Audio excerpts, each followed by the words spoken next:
ಓಂ ಶಾಂತಿ. ಇಂದಿನ ದಿನಾಂಕ 28/6/2022. ಮಧುರ ಮಕ್ಕಳೇ, ನೀವು ಬ್ರಹ್ಮಮುಖ ವಂಶಾವಳಿ ಬ್ರಾಹ್ಮಣರು ಬೇಅದ್ದಿನ ತಂದೆಯಿಂದ 21 ಜನ್ಮಗಳ ಪೂರ್ಣ ಆಸ್ತಿಯನ್ನು ತೆಗೆದುಕೊಳ್ಳಲು ಶ್ರೀಮತದ ಮೇಲೆ ಅವಶ್ಯವಾಗಿ ನಡೆಯಬೇಕಾಗಿದೆ. ಪ್ರಶ್ನೆ: ನೀವು ಮಕ್ಕಳು ಯಾವ ತಯಾರಿ ಮಾಡಿಕೊಳ್ಳುತ್ತಿದ್ದೀರಿ? ನಿಮ್ಮ ಉಪಾಯವು ಏನಾಗಿದೆ? ಉತ್ತರ: ನೀವು ಅಮರಲೋಕದಲ್ಲಿ ಹೋಗುವುದಕ್ಕೋಸ್ಕರ ತಯಾರಿ ಮಾಡಿಕೊಳ್ಳುತ್ತಿದ್ದೀರಿ. ನಿಮ್ಮ ಉಪಾಯವು ಭಾರತವನ್ನು ಸ್ವರ್ಗವನ್ನಾಗಿ ಮಾಡುವುದಾಗಿದೆ. ನೀವು ನಿಮ್ಮದೇ ತನು ಮನ ಧನದಿಂದ ಈ ಭಾರತವನ್ನು ಸ್ವರ್ಗವನ್ನಾಗಿ ಮಾಡುವ ಸೇವೆಯಲ್ಲಿ ತೊಡಗಿದ್ದೀರಿ. ನೀವು ತಂದೆಯ ಜೊತೆ ಪೂರ್ಣ ಸಹಯೋಗಿಗಳಾಗಿದ್ದೀರಿ. ಅಹಿಂಸೆಯ ಬಲದಿಂದ ನಿಮ್ಮ ಹೊಸ ರಾಜಧಾನಿಯು ಸ್ಥಾಪನೆ ಆಗುತ್ತಾ ಇದೆ. ಮನುಷ್ಯರಂತೂ ವಿನಾಶಕ್ಕೋಸ್ಕರ ಉಪಾಯಗಳನ್ನು ಮಾಡುತ್ತಿರುತ್ತಾರೆ. ಗೀತೆ: ಮಾತಾ ಓ ಮಾತಾ, ನೀನೇ ಎಲ್ಲರ ಭಾಗ್ಯವಿಧಾತ. ಓಂ ಶಾಂತಿ. ಯಾರ ಮಹಿಮೆಯನ್ನು ಕೇಳಿದ್ದೀರಿ? ಇಬ್ಬರು ಮಾತೆಯರ ಮಹಿಮೆಯಾಗಿದೆ. ಒಂದಂತೂ ತಂದೆಯ ಮಹಿಮೆಯಾಗಿದೆ. ನೀವು ಮಾತಾಪಿತಾ ಎಂದು ನಿರಾಕಾರನಿಗೂ ಈ ರೀತಿಯ ಮಹಿಮೆಯಾಗುತ್ತದೆ. ನೀವು ಮಾತಾಪಿತಾ, ಏಕೆಂದರೆ ಪಿತನಾಗಿದ್ದರೆ ಮಾತೆಯೂ ಸಹ ಅವಶ್ಯವಾಗಿ ಇರುವರು. ನೀವು ತಿಳಿದುಕೊಂಡಿದ್ದೀರಿ, ಪರಂಪಿತ ಪರಮಾತ್ಮನು ಯಾವಾಗ ಸೃಷ್ಟಿಯನ್ನು ರಚಿಸಲಾಗುತ್ತದೆ ಆಗ ಮಾತೆಯು ಅವಶ್ಯವಾಗಿ ಬೇಕು. ತಂದೆಯು ಯಾವುದಾದರೂ ಸಾಧಾರಣ ತನುವಿನಲ್ಲಿ ಬರಲೇಬೇಕಾಗುತ್ತದೆ. ಶಿವಜಯಂತಿ ಅಥವಾ ಶಿವರಾತ್ರಿ ಎಂದು ಗಾಯನ ಮಾಡಲಾಗುತ್ತದೆ. ಅವಶ್ಯವಾಗಿ ಪರಂಪಿತ ಪರಮಾತ್ಮ ಅವತಾರವನ್ನು ತೆಗೆದುಕೊಳ್ಳುತ್ತಾರೆ. ಏತಕ್ಕೋಸ್ಕರ? ಹೊಸ ರಚನೆಯನ್ನು ರಚಿಸಲು, ಹಳೆಯ ರಚನೆಯನ್ನು ವಿನಾಶ ಮಾಡಲು. ಬ್ರಹ್ಮನ ಮುಖಾಂತರವೇ ರಚನೆಯನ್ನು ರಚಿಸಲಾಗುತ್ತದೆ. ಲೌಕಿಕ ತಂದೆಯೂ ಸಹ ಅದ್ದಿನ ಬ್ರಹ್ಮನಾಗಿದ್ದಾರೆ. ಅವರು ತಮ್ಮ ಸ್ತ್ರೀಯ ಮುಖಾಂತರ ಅದ್ದಿನ ರಚನೆಯನ್ನು ರಚಿಸುತ್ತಾರೆ ಎಂದಾಗ ಅವರನ್ನು ಮಕ್ಕಳೇ ಮಾತಾಪಿತಾ ಎಂದು ಹೇಳುತ್ತಾರೆ. ನೀವೇ ಮಾತಾಪಿತಾ, ನಾವು ನಿಮ್ಮ ಬಾಲಕರಾಗಿದ್ದೇವೆ ಎಂದು ಎಲ್ಲರೂ ಹೇಳುವುದಿಲ್ಲ. ಏಕೆಂದರೆ ಇದಂತೂ ಅನೇಕ ಮಕ್ಕಳ ಪ್ರಶ್ನೆಯಾಗಿದೆ. ಪ್ರಜಾಪಿತ ಬ್ರಹ್ಮನಿಗೆ ಬಹಳ ಮಕ್ಕಳಿದ್ದಾರೆ. ಅವಶ್ಯವಾಗಿ ಬ್ರಹ್ಮರವರ ಮುಖಕಮಲದಿಂದ ಬ್ರಾಹ್ಮಣ ಕುಲ ಅಥವಾ ಬ್ರಾಹ್ಮಣ ವರ್ಣವನ್ನು ಬೇಅದ್ದಿನ ತಂದೆಯು ರಚಿಸಿರಬಹುದು. ಅವರ ಮುಖ ವಂಶಾವಳಿ ಆಗಿದ್ದಾರೆ. ಆದರೆ ಆ ತಾಯಿ ತಂದೆಗೆ ಕುಕ ವಂಶಾವಳಿ ಆಗಿರುತ್ತಾರೆ. ಅವರು ಈ ಮಹಿಮೆಯನ್ನು ಮಾಡಲು ಸಾಧ್ಯವಿಲ್ಲ. ಈ ಮಹಿಮೆಯು ಬೇಅದ್ದಿನ ತಾಯಿ ತಂದೆಯದ್ದಾಗಿದೆ. ನೀವು ಮಾತಾಪಿತಾ, ನೀವು ಬಂದು ನಮ್ಮನ್ನು ತಮ್ಮವರನ್ನಾಗಿ ಮಾಡಿಕೊಂಡಿದ್ದೀರಿ. ತಮ್ಮಿಂದ ನಮಗೆ 21 ಜನ್ಮಗಳ ಅಪಾರ ಸುಖವು ಸಿಗುತ್ತದೆ. ಆದ್ದರಿಂದ ಬ್ರಹ್ಮಮುಖದ ಮುಖಾಂತರ ನೀವು ಶಿವತಂದೆಯ ಮಕ್ಕಳು, ಮೊಮ್ಮಕ್ಕಳಾಗಿದ್ದೀರಿ. ಬ್ರಹ್ಮನ ಮುಖ ವಂಶಾವಳಿ ಜಗದಂಬ ಸರಸ್ವತಿ ಆಗುತ್ತಾರೆ. ಭಾರತದಲ್ಲಿ ಆಡುತ್ತಾರೆ.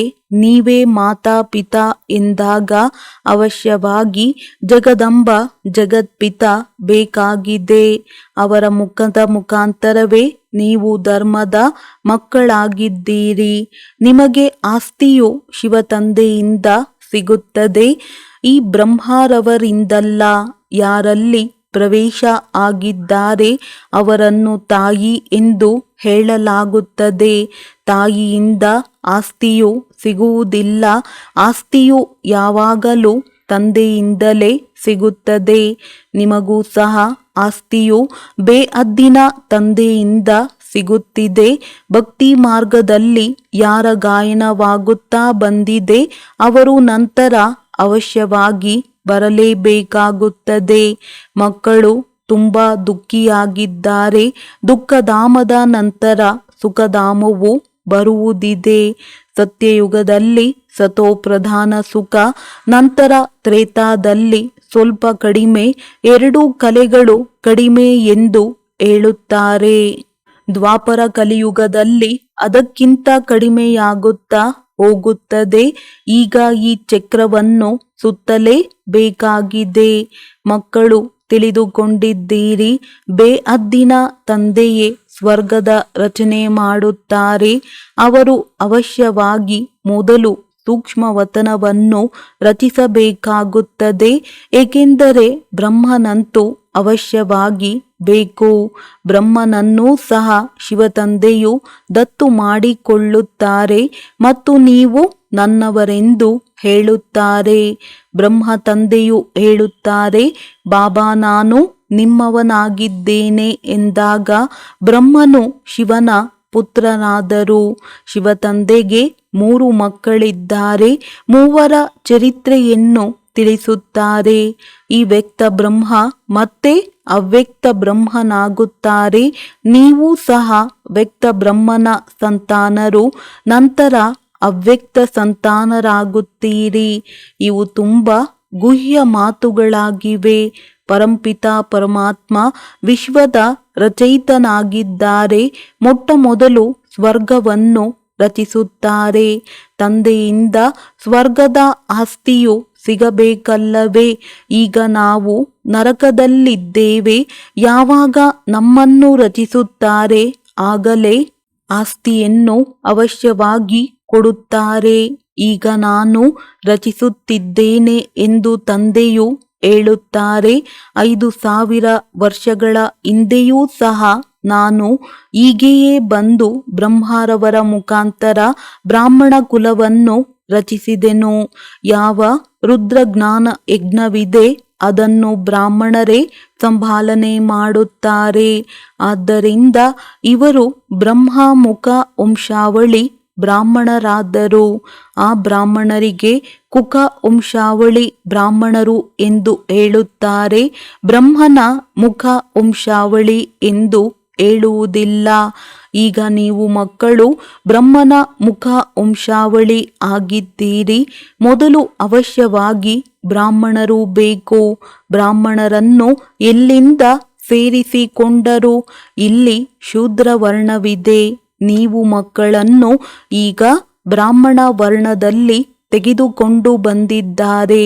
ಕಾಲಿನಿಂದ ಮತ್ತೆ ಶಿಖೆ ಬ್ರಾಹ್ಮಣರಾಗುತ್ತಾರೆ. ಬ್ರಾಹ್ಮಣರಿಂದ ದೇವತೆಗಳಾಗಬೇಕಾಗಿದೆ. ಈ ವರ್ಣ ಮುಂತಾದವುಗಳು ಆದಿ ಸನಾತನ ದೇವಿ ದೇವತಾ ಧರ್ಮದವರಿಗೋಸ್ಕರವೇ ಇದೆ. ಅನ್ಯ ಧರ್ಮದವರಿಗೆ ವರ್ಣಗಳಿಲ್ಲ. ನೀವು 21 ಜನ್ಮಗಳು ದೇವತಾ ವರ್ಣದಲ್ಲಿ ಇರುತ್ತೀರಿ. ಬ್ರಾಹ್ಮಣ ವರ್ಣವು ಈ 1 ಜನ್ಮ ಅಥವಾ 1.5 ಜನ್ಮವೂ ಆಗಬಹುದು. ಏಕೆಂದರೆ ಯಾವ ಮಕ್ಕಳು ಸಂಸ್ಕಾರವನ್ನು ತೆಗೆದುಕೊಂಡು ಶರೀರವನ್ನು ಬಿಟ್ಟು ಹೋಗುತ್ತಾರೆ, ನಂತರ ಬಂದು ಜ್ಞಾನವನ್ನು ತೆಗೆದುಕೊಳ್ಳುತ್ತಾರೆ. ತಂದೆಯು ತಿಳಿಸುತ್ತಾರೆ, ಮಕ್ಕಳೇ, ಒಂದು ವೇಳೆ ಸ್ವರ್ಗದ ಮಾಲೀಕರಾಗಬೇಕೆಂದರೆ ಅವಶ್ಯವಾಗಿ ಪವಿತ್ರರಾಗಬೇಕಾಗಿದೆ. 63 ಜನ್ಮಗಳು ನೀವು ಮುಳುಗಿ ಹೋಗಿದ್ದೀರಿ. ಈಗ ಮಹಾ ದುಃಖದಲ್ಲಿ ಇದ್ದೀರಿ. ಇಡೀ ಭಾರತದ ಪ್ರಶ್ನೆಯಾಗಿದೆಯಲ್ಲವೇ? ಈಗ ಇಡೀ ಭಾರತವು ಸುಖಿಯಾಗಿದೆ ಎಂದಲ್ಲ. ಭಾರತದಲ್ಲಿ ಧನವಂತರು ಅನೇಕರಿದ್ದಾರೆ ನೋಡಿ. ಒಬ್ಬರು ಬಂದಿದ್ದರು, ಬಲೆ ಕೋಟ್ಯಾಧಿಪತಿ ಆಗಿದ್ದರು. ಆದರೆ ಕಾಲು ಕೈ ಕೆಲಸ ಮಾಡುತ್ತಿರಲಿಲ್ಲವೆಂದಾಗ ದುಃಖವಾಯಿತಲ್ಲವೇ? ಪ್ರಪಂಚದಲ್ಲಿ ಒಬ್ಬರೂ ದುಃಖಿಯಾಗಿದ್ದರೂ ಸಹ ಅವಶ್ಯವಾಗಿ ದುಃಖಧಾಮವೆಂದು ಹೇಳುತ್ತಾರೆ. ಸತ್ಯಯುಗದಲ್ಲಿ ಒಬ್ಬರು ದುಃಖಿಗಳಿರುವುದಿಲ್ಲ. ಭಾರತವು ಸುಖಧಾಮವಾಗಿತ್ತು. ಸ್ವರ್ಗವನ್ನು ಯಾರು ರಚಿಸಿದರು? ತಂದೆ, ನಾವು ಮಕ್ಕಳು ಅಧಿಕಾರಿಗಳಾಗಿದ್ದೇವೆ. 5000 ವರ್ಷಗಳ ಹಿಂದೆಯೂ ಸಹ ನಾವು ಅವಶ್ಯವಾಗಿ ಸ್ವರ್ಗದಲ್ಲಿ ಇದ್ದೆವು. ಕ್ರೈಸ್ಟ್ಗಿಂತ 3000 ವರ್ಷಗಳ ಹಿಂದೆ ಗೀತೆಯನ್ನು ತಿಳಿಸಲು ಬಂದಿದ್ದರು ಹೇಳುತ್ತಾರೆ. ಅಂದಾಗ 5000 ವರ್ಷಗಳ ಸಮಯವಾಯಿತಲ್ಲವೇ? ಈಗ ಗೀತೆಯನ್ನು ತಿಳಿಸಲು ಬಂದಿದ್ದಾರಲ್ಲವೇ? ಅವಶ್ಯವಾಗಿ ದೇವತಾ ಧರ್ಮವು ಪ್ರಾಯಲೋಪವಾಗಿದೆ. ನೀವು ಮಕ್ಕಳು ಪಾಂಡವರಾಗಿದ್ದೀರಿ. ನಿಮ್ಮ ಸಹಾಯಕ ಗೀತೆಯ ಭಗವಂತನಾಗಿದ್ದಾರೆ. ಅವರು ನಿರಾಕಾರನಾಗಿದ್ದಾರೆ. ಶಾಸ್ತ್ರಗಳಲ್ಲಿಯೂ ಸಹ ರುದ್ರಜ್ಞಾನ ಯಜ್ಞವೆಂದು ಇದೆ. ವಾಸ್ತವದಲ್ಲಿ ಶಿವರಾತ್ರಿ ಶಿವ ಜಯಂತಿಯಾಗಿದೆ. ರುದ್ರ ಜಯಂತಿ ಅಥವಾ ರುದ್ರರಾತ್ರಿ ಎಂದು ಹೇಳುವುದಿಲ್ಲ. ಶಿವರಾತ್ರಿ ಎಂದು ಏಕೆ ಹೇಳುತ್ತಾರೆ? ಈಗ ಬೇಅದ್ದಿನ ರಾತ್ರಿಯಾಗಿದೆ, ಘೋರ ಅಂಧಕಾರವಾಗಿದೆ ಎಲ್ಲವೇ. ಬೇಅದ್ದಿನ ರಾತ್ರಿಯ ಸಮಯದಲ್ಲಿ ನಾನು ಬರುತ್ತೇನೆ ಎಂದು ತಂದೆಯು ಹೇಳುತ್ತಾರೆ. ಈಗ ದಿನವಾಗುವುದಿದೆ. ನನ್ನ ಜನ್ಮವು ಪ್ರಾಕೃತಿಕ ಮನುಷ್ಯರ ರೀತಿಯಲ್ಲಿ ಆಗುವುದಿಲ್ಲ. ಕೃಷ್ಣನಂತೂ ತಾಯಿಯ ಗರ್ಭ ಮೆಹಲಿನಿಂದ ಜನ್ಮವನ್ನು ತೆಗೆದುಕೊಂಡರು. ಈಗ ನೀವು ಮಕ್ಕಳು ಅರಿತುಕೊಂಡಿದ್ದೀರಿ. ಆ ಮಾತಾಪಿತರಿಂದ ಸ್ವರ್ಗದ ಅಪಾರ ಸುಖವು ಸಿಗುತ್ತದೆ. ಸ್ವರ್ಗ ಮತ್ತು ನರಕ ಯಾವ ಪಕ್ಷಿಯ ಹೆಸರಾಗಿದೆ ಎನ್ನುವುದನ್ನು ಪ್ರಪಂಚದವರು ಅರಿತುಕೊಂಡಿಲ್ಲ.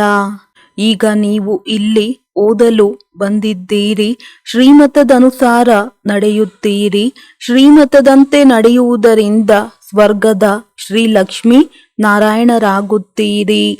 ಸತ್ಯಯುಗದ ಮಾಲೀಕರಾಗಿದ್ದಾರೆಂದರೆ ಅವಶ್ಯವಾಗಿ ಕಲಿಯುಗದ ಅಂತ್ಯದಲ್ಲಿ ಅವರದ್ದು 84ನೇ ಜನ್ಮವು ಅಂತಿಮ ಜನ್ಮವಾಗಿರುವುದು. ಆಗಲೇ ರಾಜಯೋಗವನ್ನು ಕಲಿಯುತ್ತಾರೆ. ಕೇವಲ ಒಬ್ಬರಲ್ಲ, ಇಡೀ ಸೂರ್ಯವಂಶಿ ಮನೆತನವೇ ರಾಜಯೋಗವನ್ನು ಕಲಿಯುತ್ತಾರೆ. ಅವರು ಬಂದು ಬೇಅದ್ದಿನ ತಂದೆಯಿಂದ ಸೂರ್ಯವಂಶಿ ಚಂದ್ರವಂಶಿ ರಾಜ್ಯದ ಆಸ್ತಿಯನ್ನು ತೆಗೆದುಕೊಳ್ಳುತ್ತಿದ್ದಾರೆ. ತಂದೆಯು ಹೇಳುತ್ತಾರೆ, ಈಗ ನೀವು ನನ್ನೊಂದಿಗೆ ಪವಿತ್ರರಾಗಿರುವ ಪ್ರತಿಜ್ಞೆ ಮಾಡಿ, ಏಕೆಂದರೆ ನಾನು ಪವಿತ್ರ ಪ್ರಪಂಚದ ಸ್ಥಾಪನೆ ಮಾಡುತ್ತೇನೆ. 63 ಜನ್ಮಗಳು ನೀವು ಪತಿತರಾಗುತ್ತಾ ಬಂದಿದ್ದೀರಿ. ಆದ್ದರಿಂದಲೇ ದುಃಖಿಯಾಗಿದ್ದೀರಿ. ಸ್ವರ್ಗದಲ್ಲಂತೂ ತುಂಬಾ ಸುಖಿಯಾಗಿದ್ದೀರಿ. ಈಗ ಭಾರತವು ಕವಡೆಯ ಸಮಾನವಾಗಿದೆ, ನಂತರ ವಜ್ರ ಸಮಾನ ಆಗುವುದು. ಒಬ್ಬರೇ ತಂದೆ ಆಗಿದ್ದಾರೆ. ನಾನು ನಿಮಗೆ ರಾಜಯೋಗವನ್ನು ಕಲಿಸಲು ಬಂದಿದ್ದೇನೆ ಎಂದು ಹೇಳುತ್ತಾರೆ. ನೀವು ಈ ಅಂತಿಮ ಜನ್ಮದಲ್ಲಿ ಪವಿತ್ರರಾಗಿ ಈ ತಂದೆ ತಾಯಿಯೊಂದಿಗೆ ನೀವು ಅಮೃತವನ್ನು ಕುಡಿಯಬೇಕಾಗಿದೆ. ವಿಷ ಕುಡಿಯುವುದನ್ನು ಬಿಡಬೇಕಾಗಿದೆ. ಕಾಮಚಿತೆಯಿಂದ ಇಳಿದು ಜ್ಞಾನಚಿತೆಯ ಮೇಲೆ ಕುಳಿತುಕೊಳ್ಳಿ. ನಿಮಗೆ ಶ್ರೀಮತವು ಸಿಗುತ್ತದೆ. ಯಾರಿಗೆ ಆಸ್ತಿಯನ್ನು ತೆಗೆದುಕೊಳ್ಳುವ ನಿಶ್ಚಯವಿಲ್ಲವೆಂದರೆ ಅವರು ಬಾಬಾ ವಿಷವನ್ನು ಬಿಡುವುದಂತೂ ತುಂಬಾ ಕಷ್ಟವಾಗಿದೆ ಎಂದು ಹೇಳುತ್ತಾರೆ. ಅರೆ, ನಿಮಗೆ 21 ಜನ್ಮ ಸುಖದ ಪ್ರಾಪ್ತಿಯಾಗುತ್ತದೆ. ಅದಕ್ಕೋಸ್ಕರ ನೀವು ಇದನ್ನು ಬಿಡಲಾಗುವುದಿಲ್ಲವೇ? ಭಕ್ತಿ, ಜಪ, ತಪ ಮುಂತಾದವುಗಳನ್ನು ಮಾಡುವುದರಿಂದ ಅದ್ದಿನ ಸುಖವು ಸಿಗುತ್ತದೆ. ಬೇಅದ್ದಿನ ಸುಖವು ಬೇಅದ್ದಿನ ತಂದೆಯಿಂದ ಸಿಗುತ್ತದೆ. ಆ ತಂದೆಯು ಹೇಳುತ್ತಾರೆ, ನಾನು ಸಾಧುಗಳ ಉದ್ಧಾರವನ್ನು ಸಹ ಮಾಡುತ್ತೇನೆ. ಏಕೆಂದರೆ ಶಿವ ತಂದೆಯನ್ನು ಅರಿತುಕೊಳ್ಳದೆ ಇರುವ ಕಾರಣ ಸದ್ಗತಿಯನ್ನು ಯಾರೂ ಪಡೆಯುವುದಿಲ್ಲ. ಹಿಂತಿರುಗಿ ಮನೆಗೂ ಸಹ ಯಾರೂ ಹೋಗಲು ಸಾಧ್ಯವಿಲ್ಲ. ಒಂದು ವೇಳೆ ತಂದೆಯ ಮನೆಯ ಮಾರ್ಗವನ್ನು ಅರಿತಿದ್ದರೆ ಅವರು ಬರುವುದು ಹೋಗುವುದು ಮಾಡಬಹುದಲ್ಲವೇ? ಎಲ್ಲರೂ ಪುನರ್ಜನ್ಮ ತೆಗೆದುಕೊಳ್ಳಲೇ ಬೇಕಾಗಿದೆ. ಸತೋ ರಜೋ ತಮೋನಲ್ಲಿ ಬರಲೇಬೇಕಾಗಿದೆ. ಈಗಂತೂ ಸುಳ್ಳು ಮಾಯೆ, ಸುಳ್ಳು ಶರೀರ ಯಾರು ಧರ್ಮ ಸ್ಥಾಪನೆ ಮಾಡಿದರೋ ಅವರ ಹೆಸರ ಮೇಲೆ ಶಾಸ್ತ್ರಗಳು ಬರೆಯಲ್ಪಡುತ್ತವೆ. ಅದನ್ನು ಧರ್ಮಶಾಸ್ತ್ರ ಎಂದು ಹೇಳುತ್ತಾರೆ. ಕ್ರೈಸ್ಟ್ ಬಂದು ಏನು ಮಾಡಿದರು? ಕ್ರೈಸ್ಟ್ ಬಂದರೂ ಅವರ ಹಿಂದೆ ಅವರ ಮನೆತನದ ಆತ್ಮಗಳು ಬರಬೇಕಾಗಿದೆ, ವೃದ್ಧಿಯಾಗಬೇಕಾಗಿದೆ. ಈಗ ನೋಡಿ, ಕ್ರಿಶ್ಚಿಯನರನ್ನಾಗಿ ಮಾಡುತ್ತಾ ಹೋಗುತ್ತಾರೆ, ಹಿಂದೂ ಧರ್ಮದವರನ್ನೂ ಸಹ ಸೇರಿಸಿಕೊಳ್ಳುತ್ತಾ ಹೋಗುತ್ತಾರೆ. ಅವರಿಗೆ ತಮ್ಮ ಧರ್ಮವು ತಿಳಿದೇ ಇಲ್ಲ. ಈಗ ನೀವು ತಿಳಿದುಕೊಂಡಿದ್ದೀರಿ, ನಾವು ದೇವತಾ ವರ್ಣದಲ್ಲಿ ಹೋಗುತ್ತೇವೆ. ಕೃಷ್ಣನ ಆತ್ಮವೂ ಸಹ ಈಗ ಓದುತ್ತಾ ಇದೆ, ಆದರೆ ಸಂಗಮವಾಗಿರುವ ಕಾರಣ ಸೇರಿಸಿ ಬಿಟ್ಟಿದ್ದಾರೆ. ಈ ಚಿತ್ರ ಮುಂತಾದವೇನೆಲ್ಲ ಇದೆ, ಎಲ್ಲವೂ ಭಕ್ತಿ ಮಾರ್ಗದ ಸಾಮಗ್ರಿಯಾಗಿದೆ. ಜ್ಞಾನಸಾಗರ ಪರಂಪಿತ ಪರಮಾತ್ಮನಾಗಿದ್ದಾರೆ. ಅವರ ಮೂಲಕ ಎಲ್ಲರ ಸದ್ಗತಿಯಾಗುತ್ತದೆ. ಸತ್ಯಯುಗದಲ್ಲಂತೂ ಕಡಿಮೆ ಆತ್ಮಗಳು ಇರುತ್ತಾರೆ. ಉಳಿದೆಲ್ಲರೂ ಲೆಕ್ಕಾಚಾರವನ್ನು ಸಮಾಪ್ತಿ ಮಾಡಿ ಮುಕ್ತಿಧಾಮದಲ್ಲಿ ಹೊರಟು ಹೋಗುತ್ತಾರೆ. ಅವರಿಗೆ ಶಾಂತಿ, ನಿಮಗೆ ಸುಖ ಸಿಗುತ್ತದೆ. ಭಕ್ತಿ ಮಾರ್ಗದವರೆಲ್ಲರೂ ಅಲ್ಪ ಕಾಲಕ್ಕೋಸ್ಕರ ಶಾಂತಿಧಾಮಕ್ಕೆ ಹೋಗುತ್ತಾರೆ. ಈಗ ನೀವು ಅಪಾರ ಸುಖವನ್ನು ಪಡೆಯಲು ಓದುತ್ತೀರಿ. ಯಾರ ಪಾತ್ರವಿದೆ ಅವರೇ ಕಲ್ಪ ಪುರುಷಾರ್ಥ ಮಾಡುತ್ತಾರೆ. ಯಾರು ಬ್ರಾಹ್ಮಣರಾಗುತ್ತಾರೆ ಅವರೇ ಸ್ವರ್ಗದ ಮಾಲೀಕರಾಗುತ್ತಾರೆ. ಆದರೆ ನಂಬರ್ವಾರ್ ಪುರುಷಾರ್ಥದನುಸಾರ ಈಗ ದೇವಿ ದೇವತಾ ಧರ್ಮದ ಸಸಿಯನ್ನು ನೆಡಲಾಗುತ್ತಿದೆ. ಯಾರು ಕಲ್ಪದ ಮೊದಲು ಬಂದಿದ್ದರೋ ಅವರೇ ಬರುತ್ತಾರೆ.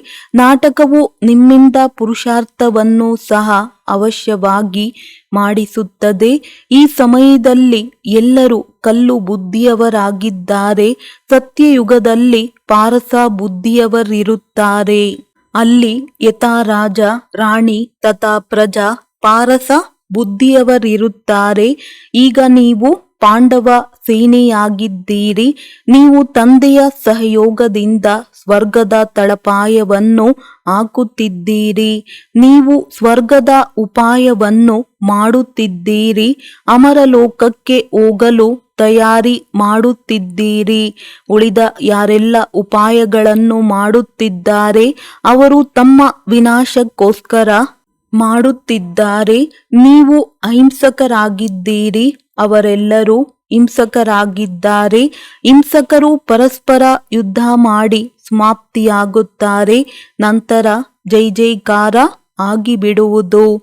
ನೀವು ಮಕ್ಕಳು ತಿಳಿದುಕೊಂಡಿದ್ದೀರಿ. ನಾಟಕದನುಸಾರ ಕಲ್ಪದ ಮೊದಲು ಯಾರು ಬಂದಿದ್ದರೋ ಅವರೇ ವೃದ್ಧಿಯನ್ನು ಪಡೆಯುತ್ತಾ ಇರುತ್ತಾರೆ. ಕೆಲವರಂತೂ ತಂದೆಯ ಮಕ್ಕಳಾಗಿ ನಂತರ ವಿಚ್ಛೇದನ ಕೊಟ್ಟು ಬಿಡುತ್ತಾರೆ. ತಂದೆಯು ಹೇಳುತ್ತಾರೆ, ಒಂದು ವೇಳೆ ನೀವು ಶ್ರೀಮತದ ಮೇಲೆ ನಡೆಯುತ್ತೀರೆಂದರೆ ಸೂರ್ಯವಂಶಿ ಮಹಾರಾಜ ಮಹಾರಾಣಿಯಾಗುತ್ತೀರಿ. ಇಲ್ಲಿ ಪರಿಶ್ರಮದ ಮಾತಾಗಿದೆ. ಬಲೆ ಅವರು ತುಂಬಾ ವಿಧಿಪೂರ್ವಕವಾಗಿ ಶಾಸ್ತ್ರಗಳನ್ನು ತಿಳಿಸುತ್ತಾರೆ. ಆದರೂ ಸಹ ಕೇಳುತ್ತಾ ಬಂದಿದ್ದೀರಿ. ಕೇಳುತ್ತಾ ನರಕವಾಸಿಗಳು ಆಗುತ್ತಾ ಹೋಗಿದ್ದೀರಿ. ಕಲೆಗಳು ಕಡಿಮೆಯಾಗಿ ಬಿಟ್ಟಿದೆ. ಬಲೆ ಪತಿಯೇ ಈಶ್ವರನಾಗಿದ್ದಾರೆ ಎಂದು ಹೇಳುತ್ತಾರೆ. ಆದರೂ ಸಹ ಗುರುಗಳನ್ನು ಮಾಡಿಕೊಳ್ಳುತ್ತಾರೆ. ಕಲೆಗಳು ಕಡಿಮೆ ಆಗುತ್ತದೆ. ಎಲ್ಲವೇ ಸೃಷ್ಟಿಯು ತಮೋಪ್ರಧಾನವಾಗಲೇಬೇಕಾಗಿದೆ. ತಂದೆಯು ಆತ್ಮಗಳೊಂದಿಗೆ ಮಾತನಾಡುತ್ತಾರೆ. ತಂದೆಯು ಹೇಳುತ್ತಾರೆ, ಮಧುರ ಮಕ್ಕಳೇ, ಈಗ ನಿಮ್ಮ 84 ಜನ್ಮಗಳು ಪೂರ್ಣವಾಯಿತು. ಈಗ ಆತ್ಮ ಅಭಿಮಾನಿ ಭವ. ನನ್ನೊಬ್ಬನನ್ನೇ ನೆನಪು ಮಾಡಿ. ಒಳ್ಳೆಯದು. ಮಧುರಾತಿ ಮಧುರ ಅಗಲಿ ಹೋಗಿ ಮರಳಿ ಸಿಕ್ಕಿರುವ ಮಕ್ಕಳ ಪ್ರತಿ ಮಾತಾ ಪಿತಾ ಬಾಪ್ ದಾದಾರವರ ನೆನಪು, ಪ್ರೀತಿ ಹಾಗೂ ಸುಪ್ರಭಾತ. ಆತ್ಮಿಕ ಮಕ್ಕಳಿಗೆ ಆತ್ಮಿಕ ತಂದೆಯ ನಮಸ್ತೆ. ಧಾರಣೆಗಾಗಿ ಮುಖ್ಯ ಸಾರ. ಸತ್ಯ ಬ್ರಾಹ್ಮಣರಾಗಿ ಈ ರುದ್ರ ಜ್ಞಾನ ಯಜ್ಞದ ಸಂಭಾಲನೆಯನ್ನು ಮಾಡಬೇಕಾಗಿದೆ. ಮತ್ತು ಜೊತೆಗೆ ಹೇಗೆ ವ್ಯಕ್ತ ಬ್ರಹ್ಮ ಅವ್ಯಕ್ತನಾಗುತ್ತಾರೆ, ಹಾಗೆಯೇ ಅವ್ಯಕ್ತರಾಗುವಂತಹ ಪುರುಷಾರ್ಥ ಮಾಡಬೇಕಾಗಿದೆ. 21 ಜನ್ಮಗಳ ತನಕ ಸುಖಿಯಾಗಿರಲು ಈ ಒಂದು ಜನ್ಮದಲ್ಲಿ ತಂದೆಯೊಂದಿಗೆ ಪಾವನರಾಗಿರುವಂತಹ ಪ್ರತಿಜ್ಞೆ ಮಾಡಬೇಕಾಗಿದೆ. ಕಾಮಚಿತೆಯನ್ನು ಬಿಟ್ಟು ಜ್ಞಾನಚಿತೆಯ ಮೇಲೆ ಕುಳಿತುಕೊಳ್ಳಬೇಕಾಗಿದೆ. ಶ್ರೀಮತದ ಮೇಲೆ ಅವಶ್ಯವಾಗಿ ನಡೆಯಬೇಕಾಗಿದೆ. ವರದಾನ: ಸದ್ಗುರುವಿನ ಮೂಲಕ ಪ್ರಾಪ್ತಿಯಾಗಿರುವ ಮಹಾಮಂತ್ರದ ಕೀಲಿ ಕೈಯಿಂದ ಸರ್ವ ಪ್ರಾಪ್ತಿ ಸಂಪನ್ನ ಭವ. ಸದ್ಗುರುವಿನ ಮೂಲಕ ಜನ್ಮವಾದಾಗಿನಿಂದ ಮೊಟ್ಟ ಮೊದಲ ಮಹಾಮಂತ್ರ ಸಿಕ್ಕಿದೆ. ಪವಿತ್ರರಾಗಿ ಯೋಗಿಗಳಾಗಿ. ಈ ಮಹಾಮಂತ್ರವೇ ಸರ್ವ ಪ್ರಾಪ್ತಿಗಳ ಕೀಲಿ ಕೈ ಆಗಿದೆ. ಒಂದು ವೇಳೆ ಪವಿತ್ರತೆ ಇಲ್ಲ, ಯೋಗಿ ಜೀವನವಿರದಿದ್ದರೆ ಅಧಿಕಾರಿಯಾಗಿದ್ದರೂ ಅಧಿಕಾರದ ಅನುಭೂತಿ ಮಾಡಲು ಸಾಧ್ಯವಿಲ್ಲ. ಆದ್ದರಿಂದ ಈ ಮಹಾಮಂತ್ರವು ಸರ್ವ ಖಜಾನೆಗಳ ಅನುಭೂತಿಯ ಕೀಲಿ ಕೈ ಆಗಿದೆ. ಸದ್ಗುರುವಿನ ಮೂಲಕ ಇಂತಹ ಕೀಲಿ ಕೈನ ಮಹಾಮಂತ್ರವು ಶ್ರೇಷ್ಠ ಭಾಗ್ಯದಲ್ಲಿ ಸಿಕ್ಕಿದೆ. ಅದನ್ನು ಸ್ಮೃತಿಯಲ್ಲಿ ಇಟ್ಟುಕೊಳ್ಳುತ್ತಾ ಸರ್ವ ಪ್ರಾಪ್ತಿಗಳಿಂದ ಸಂಪನ್ನರಾಗಿರಿ. ಸ್ಲೋಗನ್: ಸಂಘಟನೆಯಲ್ಲಿಯೇ ಸ್ವಯಂ ಸುರಕ್ಷತೆ ಇದೆ. ಸಂಘಟನೆಯ ಮಹತ್ವವನ್ನು ತಿಳಿದುಕೊಂಡು ಮಹಾನರಾಗಿರಿ. ಮಾತೇಶ್ವರಿ ಅವರ ಅಮೂಲ್ಯ ಮಹಾವಾಕ್ಯ. ಮನುಷ್ಯನು ಪ್ರಶ್ನೆಯನ್ನು ಕೇಳುತ್ತಾನೆ, ಸೃಷ್ಟಿಯ ಆದಿಯು ಹೇಗಾಯಿತು? ಅವರಂತೂ ಇಷ್ಟೇ ತಿಳಿದುಕೊಂಡಿದ್ದಾರೆ, ಸೃಷ್ಟಿಯ ಆದಿಯು ನಮ್ಮ ಧರ್ಮದಿಂದ ಆಗಿದೆ. ಇಬ್ರಾಹಿಂನವರು, ಇಸ್ಲಾಮರು ಹೇಳುತ್ತಾರೆ, ನಮ್ಮ ಧರ್ಮದಿಂದ ಸೃಷ್ಟಿಯ ಆರಂಭವಾಯಿತು. ಮತ್ತೆ ಕ್ರಿಶ್ಚಿಯನ್ನರು ತನ್ನ ಸಮಯದಲ್ಲಿ ಆದಿ ಎಂದು ತಿಳಿಯುತ್ತಾರೆ. ಬೌದ್ಧಿಗಳು ತನ್ನ ಧರ್ಮದಿಂದಲೇ ಆದಿ ಎಂದು ತಿಳಿಯುತ್ತಾರೆ. ಹಾಗೂ ಮುಸಲ್ಮಾನರು ಹೇಳುತ್ತಾರೆ, ನಮ್ಮ ಧರ್ಮದಿಂದಲೇ ಆದಿಯಾಯಿತು. ಹಾಗೂ ಭಾರತವಾಸಿಗಳು ತನ್ನ ಧರ್ಮದಿಂದ ಆದಿ ಎಂದು ತಿಳಿಯುತ್ತಾರೆ. ನಂತರ ತೋರಿಸುತ್ತಾರೆ, ಸೃಷ್ಟಿಯ ಆದಿಯಲ್ಲಿ ಆತ್ಮೆಯನ್ನು ಹೇಗೆ ತಯಾರು ಮಾಡಲಾಯಿತು. ಆರಂಭದಲ್ಲಿ ಮೊಟ್ಟ ಮೊದಲು ಮೂಳೆಗಳಿಂದ ಆತ್ಮೆಯನ್ನು ಮಾಡಲಾಯಿತು. ನಂತರ ಈ ರೀತಿ ತೋರಿಸುತ್ತಾರೆ, ಮೊದಲು ಗಾಳಿ ಇತ್ತು, ನಂತರ ಅದರಿಂದ ಶ್ವಾಸವನ್ನಾಗಿ ಮಾಡಿದರು, ನಂತರ ನರಗಳನ್ನು ಮಾಡಲಾಯಿತು, ನಂತರ ಮನುಷ್ಯನಾದನು. ಹೀಗೆಯೇ ಮೊದಲು ಆತ್ಮೆಯಾದನು ಮನುಷ್ಯ. ನಂತರದಲ್ಲಿ ಇಡೀ ಸೃಷ್ಟಿಯ ಉತ್ಪನ್ನವಾಯಿತು.